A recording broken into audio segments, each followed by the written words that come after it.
Batikang referee na si Kenny Bayless nagbigay ng reaksyon sa laban dati ni Tank Davis at Lamont Roach. Dapat daw si Tank Davis binilangan agad ng referee dahil voluntary knockdown ang ginawa niya laban kay Lamont Roach. Paliwanag ni Kenny Bayless, sa boxing dapat pa lang ang nakasayad sa lona.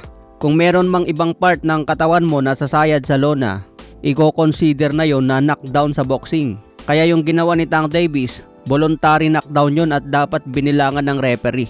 So kung binilangan sana ng referee yun mga boss, automatic na talo na dapat si Tank Davis. Dahil ang score ng hurado sa naging laban, tabla. So kung binilangan ng referee yun, lumamang sana si Lamont Roach at may talo na sana si Tank Davis. Ayan po ang paliwanag ni Kenny Bayless mga boss.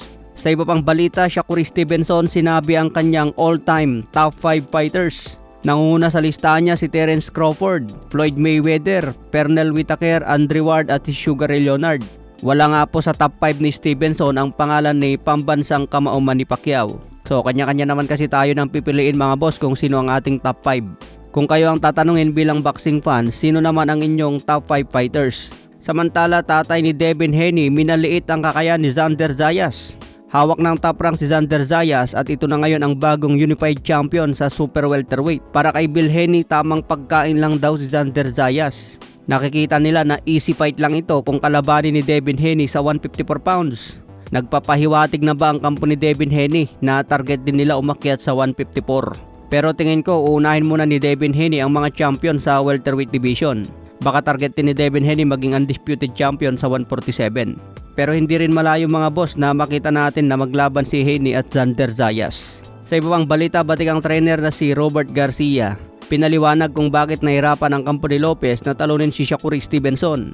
Aminado si Robert Garcia na magaling si Shakur Stevenson, pero malaki raw kasi ang pagkukulang ng kampo ni Teofimo Lopez kaya nagmukhang easy fight. Wala raw kasing nagbibigay ng instruction kay Lopez kung ano ang adjustment na gagawin niya sa laban. Kumbaga sariling diskarte na lang din si Teofimo Lopez. Hindi rin maasahan ni Lopez ang kanyang ama bilang head coach dahil walang magandang instruction na naibigay kay Lopez bawat round. Sa iba pang balita, Ryan Garcia pinakita ang kanyang bilis. Makikita ang mga suntok ni Ryan Garcia talaga matutulis na. Target nga po ni Ryan Garcia na in-knockout si Mario Barrios ngayong February 21.